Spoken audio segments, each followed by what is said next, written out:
Playoffs are fun, aren't they, when you do that? They're stressful. Yeah. Well, I'll tell you that much. They're stressful. Yeah, definitely a good one tonight. How challenging is it with the no timeout format? 'Cause especially when it went on for several minutes, does that weigh on you at all?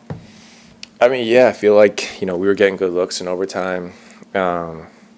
It's weird, man. Like the ball's getting real slippery too. I think, late in the game like that, when goalies are making saves and it's getting caught up in their jersey. So a couple times, like, I'm running, I'm seeing this ball and it's just glistening.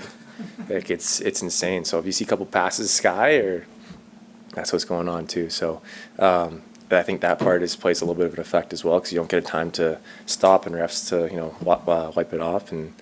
But yeah, it's tough. It's tough when you feel like you're just in like a vortex and you're like, you gotta get out of this thing somehow. Tell us how the game-winning goal developed. Yeah, a little bit of a carbon copy. If you watch, Kluch is kind of telling me where to go, and that was something that we talked about earlier.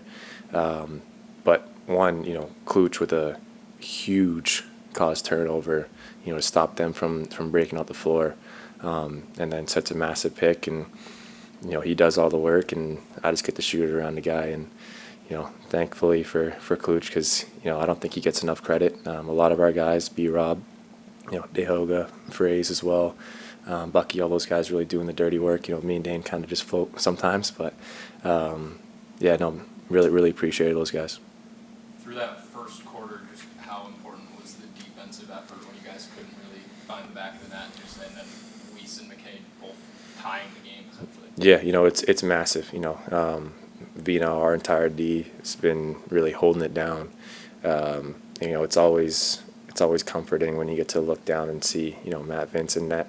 And our massive defense standing in front of them. So, and anytime you get some help in tranny with Mick and Weiss or Byrne, it gives us a little bit of a sigh of relief, and allows us to kind of get our air and get going a little bit. What factor did the reverse transition play though today? I felt like you guys were fighting for a lot more balls to keep them in that offensive end throughout this game. Yeah, I think I've talked about it before, but Dane's been unreal at pressing up, getting back on defense. It's something that two-time MVPs, they're not doing that stuff, right? They're trying to get their points, they're trying to get assists or whatever it is, or goals, and he's doing all the dirty work constantly, getting back on defense, right? Battling for loose balls, creating cause turnovers. Like, the guy just does everything. So when everyone else buys in, right? They see him doing that, and we all follow suit. So it's massive. Did it feel like a turning point when you got the major penalty called against them, and you got the 2 goals that go 8-5, and it was the first big lead of the game in a sense, and then it's gone. Yeah. It was funny how that developed. Yeah.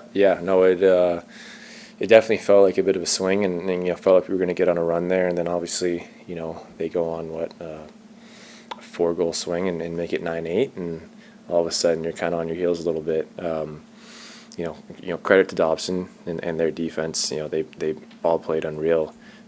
He's an unreal goalie.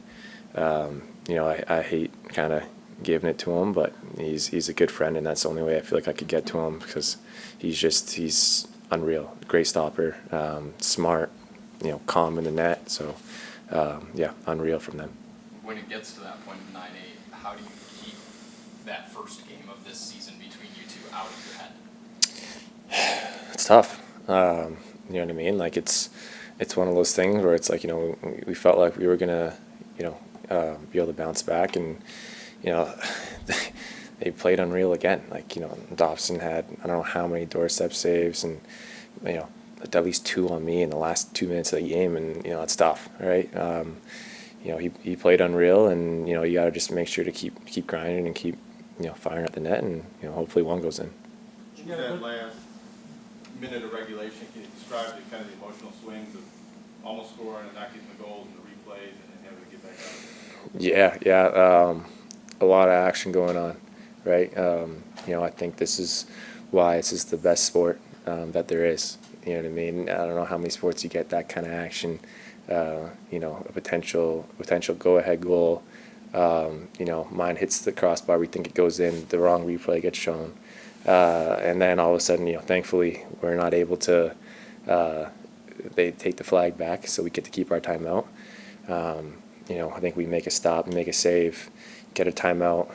You know, Dane runs down, pass the klutch right back to Dane. You know, he finishes it. You know, we're all selling and think the game's over, and then all of a sudden you look back and it's like, how did that not go, right? And you know, you start kind of get flashbacks of, you know, that Toronto series a couple of years ago with Craig, same kind of thing, but you know, we end up walking off with it. So it's an unreal game with tons of, you know, highs and lows, and you gotta just stay composed and keep fighting.